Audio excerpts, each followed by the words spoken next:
Hi അസ്സലാമു അലൈക്കും. അപ്പം ഞാനിന്ന് ഉണ്ടാക്കാൻ പോകുന്നത് വളരെ സ്വാദിഷ്ടമായ ചെറുപയർ പരിപ്പ് പായസമാണ് കേട്ടോ ഒന്ന് ഉണ്ടാക്കാൻ പോകുന്നത്.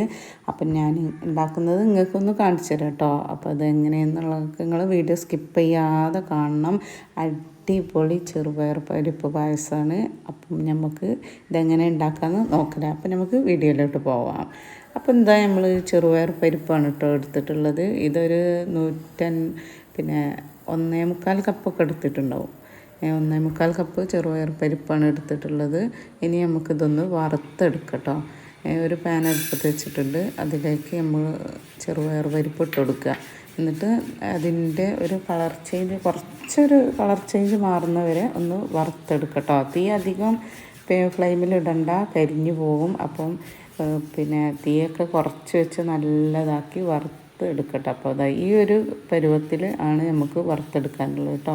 വളരെ സ്വാദിഷ്ടമായ ഒരു പരിപ്പ് പായസമാണ്. എല്ലാവരും ഈ ഓണത്തിന് എന്തായാലും ഒരു പായസം മസ്റ്റാണല്ലോ അല്ലേ. അപ്പോൾ നമ്മൾ അത് വറുത്ത് വെച്ച സമയം കൊണ്ട് നമ്മൾ ശർക്കര ഉരുക്കാൻ വെച്ചിട്ടുണ്ട് കേട്ടോ. ഒരു 400 ഗ്രാം ശർക്കര ഒക്കെ ഉണ്ടായിരുന്നു കേട്ടോ. അപ്പോൾ അതവിടെ അടുപ്പത്ത് വെച്ചതിന് ശേഷം ഇനി നമ്മൾ ഈ വറുത്ത പരിപ്പൊന്ന് കഴുകി വൃത്തിയാക്കി കേട്ടോ. വൃത്തിയാക്കിയതിന് ശേഷം നമ്മൾ എന്ത് ചെയ്യുക, കുക്കറിലിട്ട് വേവിച്ച് കൊടുക്കണം കേട്ടോ.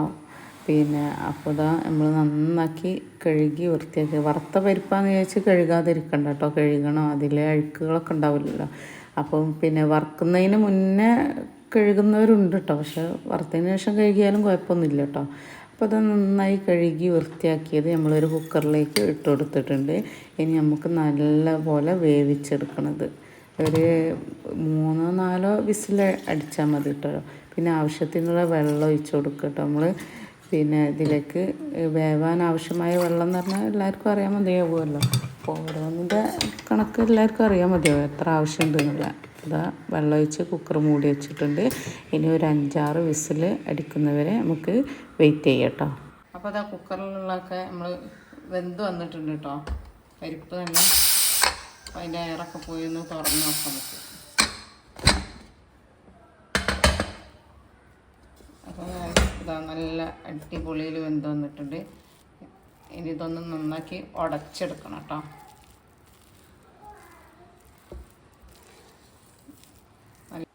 അപ്പോൾ നന്നായി ഉടച്ചെടുത്തിട്ടുണ്ട് കേട്ടോ പരിപ്പ്. ഇനി നമ്മളൊരു ചുവട് കട്ടിയുള്ള പാത്രം എടുത്തിട്ട് അടുപ്പത്ത് വെച്ചിട്ടുണ്ട്. അതിലേക്ക് നമ്മൾ ഉരുക്കി വെച്ച ശർക്കര പാനിയാണ് കേട്ടോ ഒഴിച്ച് കൊടുക്കുന്നത്. അതൊന്ന് അരിച്ചെടുത്തിട്ടുണ്ട് കേട്ടോ. അതിലെന്തെങ്കിലും വേസ്റ്റ് പക്ഷെ ഒന്നും ഉണ്ടായിട്ടില്ല കേട്ടോ.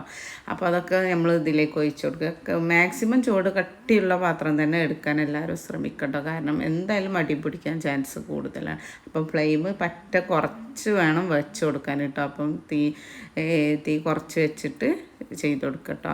അപ്പോൾ അത് നമ്മൾ ശർക്കര പാനി അതിലേക്ക് ഒഴിച്ച് കൊടുത്തിട്ടുണ്ട്. ഇനി നമ്മൾ വേവിച്ച് വെച്ചിട്ടുള്ള പരിപ്പ് അതിലേക്ക് ആഡ് ചെയ്ത് കൊടുക്കട്ടോ. പരിപ്പ് നന്നായി വെന്തതുകൊണ്ടാണ് ഇങ്ങനെ കട്ട മാതിരി നിൽക്കുന്നത് കേട്ടോ. അപ്പം നന്നായി നമ്മൾ ഉടച്ച് ആ ശർക്കര പാനിയിലേക്ക് ഇതാക്കി കൊടുക്കുക, ആഡ് ചെയ്ത് കൊടുക്കട്ടോ. നന്നായി ശർക്കര പാനിയിൽ ഉടച്ച് കൊടുക്കുക. അപ്പോൾ നന്നായി ഉടച്ച് കിട്ടിയിട്ടുണ്ട്. നന്നായി ശർക്കരയും ആ പരിപ്പും കൂടി നന്നായി യോജിച്ച് കിട്ടിയിട്ടുണ്ട് കേട്ടോ. വളരെ സിമ്പിളായിട്ട് ഉണ്ടാക്കാൻ പറ്റുന്ന ഒരു പായസം തന്നെ കേട്ടോ. ഇനി ഇതിലേക്ക് ഒരു 3 സംഭവങ്ങൾ ഇതിലേക്ക് ചേർക്കാൻ പോകുന്നുണ്ട്. ചെറിയ ജീരകത്തിൻ്റെ പൊടി 1 ടീസ്പൂണ്, അതുപോലെ ചുക്ക് പൊടി 1 ടീസ്പൂണ്, അതുപോലെ ഏലക്ക പൊടിച്ചത് 1 ടീസ്പൂണ്. ഇത് 3ഉം അതിലേക്ക് ആഡ് ചെയ്ത് കൊടുക്കുകയാണ് കേട്ടോ. അപ്പം നല്ലൊരു ടേസ്റ്റ്, നല്ല ചുക്കിൻ്റെ ഒക്കെ ഒരു ഫ്ലേവർ ഇതിൽ വരും. അപ്പം നല്ല ടേസ്റ്റാണ്. അപ്പം സംഭവം സെറ്റാണ് കേട്ടോ. എന്തായാലും മാക്സിമം നിങ്ങൾ ഇതെല്ലാവരും ട്രൈ ചെയ്ത് നോക്കട്ടോ. അപ്പോൾ അതൊക്കെ അതിലേക്ക് ചേർത്ത് നന്നായി ആഡ് ചെയ്ത് കൊടുക്കട്ടോ. നന്നായി ഇളക്കി യോജിപ്പിച്ച് കൊടുത്തിട്ടുണ്ട്. ഇനിയാണ് നമുക്ക് ഇതിലേക്ക് ചേർക്കാൻ പോകുന്നത് പാലാണ് കേട്ടോ. പാലെന്ന് പറഞ്ഞാൽ തേങ്ങാപ്പാലാണ് ഇതിലേക്ക് മാക്സിമം ചേർക്കൽ. ഇങ്ങനെ ഒരു പായസം ഉണ്ടാക്കുമ്പം എന്തായാലും തേങ്ങാപ്പാല ചേർക്കുക. പക്ഷെ തേങ്ങ ഇല്ലാത്തവർക്കും തേങ്ങാപ്പാലില്ലാത്തവർക്കും പായസം ഉണ്ടാക്കണ്ടേ. അപ്പോൾ ആ ഒരു ഇതിൽ ഞാൻ ഉണ്ടാക്കുന്നത് പാല് കൊണ്ട് ഉണ്ടാക്കി നോക്കട്ടെ. തേങ്ങാപ്പാൽ കൊണ്ട് ഉണ്ടാക്കിയാലും രുചി തന്നെയാണ്, നല്ല ടേസ്റ്റ് തന്നെയാണ്. പക്ഷെ പാല് കൊണ്ട് ഉണ്ടാക്കി എങ്ങനെ ഉണ്ടെന്നും നമുക്ക് നോക്കണ്ടേ. അപ്പം ഞാൻ ഉണ്ടാക്കുന്നത് പാല് കൊണ്ടാണ് കേട്ടോ. അപ്പം 1/2 ലിറ്റർ പാലിപ്പം ഒഴിച്ചു കൊടുത്തിട്ടുണ്ട്. ഇനി നമുക്കിതൊന്ന് നന്നായി ഇളക്കി യോജിപ്പിച്ചതിന് ശേഷം ഒന്ന് കുറുകി വരുമല്ലോ. അപ്പം ഒരു 1/2 ലിറ്ററും കൂടി ഒഴിച്ച് കൊടുക്കുക കേട്ടോ. അപ്പം മൊത്തം എനിക്ക് 1 ലിറ്റർ പാലാണ് ഇതിന് ഞാൻ ആഡ് ചെയ്തിട്ടുള്ളൂ കേട്ടോ. വേറെ ഒന്നും ചേർത്തില്ല. ശർക്കരപ്പാനി അതുപോലെ ഈ 1 ലിറ്റർ പാലും മാത്രമാണ് കേട്ടോ ഇതിലേക്ക് ചേർത്തിട്ടുള്ളത്. തേങ്ങാപ്പാലാകുമ്പോൾ അധികം ടേസ്റ്റ് തന്നെയാണ്. പണ്ട് മുതലേ എല്ലാവരും ചെയ്തു വരുന്നത് ഈ ഒരു തേങ്ങാപ്പാലിനാണ് കേട്ടോ. പക്ഷേ തേങ്ങ ഒന്നും ഇല്ലാത്തവർക്കും പായസം ഉണ്ടാക്കണ്ടേ, ആ ഒരു ഇതാണ് കേട്ടോ ഞാൻ പറയുന്നത്. അപ്പം നിങ്ങൾ എന്തായാലും ഈ ഒരു പാലിൽ നിങ്ങൾ ട്രൈ ചെയ്ത് നോക്കുക കേട്ടോ. അപ്പോൾ ഇതാ തേങ്ങാപ്പാൽ പിന്നെ അത് 1-ാം പാലൊക്കെ ഒഴിച്ച് അത് നന്നായി കുറുകി വരുന്നുണ്ട് കേട്ടോ. ആ സമയത്ത് നമ്മൾ പിന്നെ 2-ാം പാൽ എന്നല്ല, പാൽ തന്നെയാണ് കേട്ടോ. അപ്പോൾ അതും കൂടി ഒഴിച്ച് കൊടുക്കണം കേട്ടോ. അപ്പം വളരെ സിമ്പിളാണ്, പെട്ടെന്ന് ഉണ്ടാക്കാൻ പറ്റുന്നതാണ്. പിന്നെ ഈ ഓണത്തിന് സദ്യ ഉണ്ടെങ്കിൽ എന്തായാലും ഒരു പായസം മസ്റ്റാണല്ലോ അല്ലേ. പായസം ഇല്ലാതെ ഓണസദ്യ ആരും കഴിക്കൂലല്ലോ. അപ്പം അതാണ് കേട്ടോ പറഞ്ഞ്. അപ്പോൾ അത് നന്നായി കുറുകി വന്ന് കണ്ടില്ലേ. ഈ ഒരു ഇതാവുമ്പോൾ നമ്മൾ 2-മതും 1/2 ലിറ്ററും കൂടി പാൽ ഇതിലേക്ക് ആഡ് ചെയ്ത് കൊടുക്കുക കേട്ടോ. എന്നിട്ട് നന്നായി ഇളക്കി യോജിപ്പിച്ച് കുറഞ്ഞ ഒരു തുള്ളിയാൽ മതി കേട്ടോ. നല്ല തിളച്ച് മറിയണ്ട കേട്ടോ. ആ സമയം കൊണ്ട് അതൊന്ന് തിളക്കാൻ വെച്ച സമയം കൊണ്ട് ഞാൻ എന്ത് ചെയ്തു കേട്ടോ, ഇതിലേക്ക് നമ്മൾ തേങ്ങ കൊത്തുണ്ടല്ലോ അതൊന്ന് വറുത്ത് കോരിയെടുക്കാനുണ്ട്, ഇതിലേക്ക് ഒഴിച്ച് കൊടുക്കാൻ.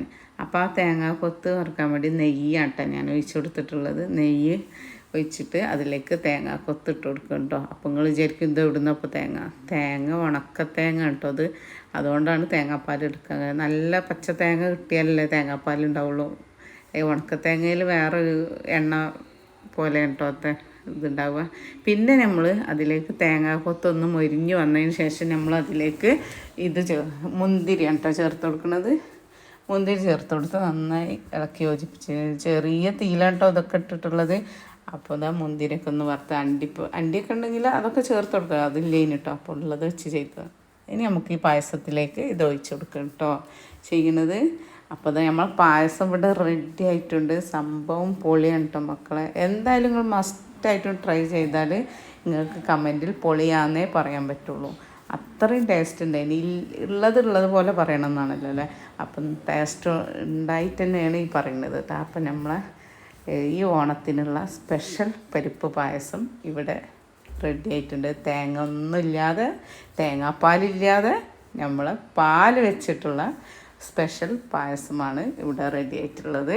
അപ്പം മസ്റ്റായിട്ടും ട്രൈ ചെയ്ത് നമുക്ക് ടേസ്റ്റ് ചെയ്ത് നോക്കട്ടോ. ഇത് ചെറുപയർ പരിപ്പിൻ്റെ പായസമാണ്. അപ്പം നമുക്കിത് എങ്ങനെ ഉണ്ട് എന്നൊക്കെ ഒന്ന് നോക്കട്ടോ, ടേസ്റ്റ് ഉണ്ടോ എന്നൊക്കെ.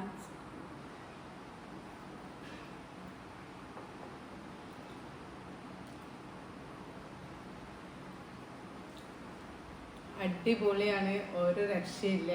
അപ്പം എല്ലാവരും ഈ ഓണത്തിന് മസ്റ്റായിട്ടും ട്രൈ ചെയ്ത് നോക്കുക. എന്തായാലും സദ്യക്കൊപ്പം എന്തെങ്കിലും ഒരു പായസം ഇല്ലാതെ ഇരിക്കൂലല്ലോ. അപ്പം ആ ഒരു പായസങ്ങൾ ഈ ഒരു ചെറുപയർ പായസമാക്കിയിട്ട് നമ്മളെ ഇതിൽ കമൻറ്റ് ചെയ്യട്ടോ, എങ്ങനെ ഉണ്ടായിരുന്നൊക്കെ നിങ്ങൾ കമൻറ്റ് ചെയ്ത് നോക്കുക. അപ്പം നിങ്ങൾക്ക് ഇഷ്ടപ്പെടുകയാണെങ്കിൽ ഒന്ന് ലൈക്കും സബ്സ്ക്രൈബും ചെയ്യാൻ മറക്കണ്ട കേട്ടോ. അപ്പം ഈ ഓണത്തിന് മസ്റ്റായിട്ടും ഈ ഒരു ചെറുപയർ പായസം കേട്ടോ. ബായ്, അസ്സലാമു അലൈക്കും.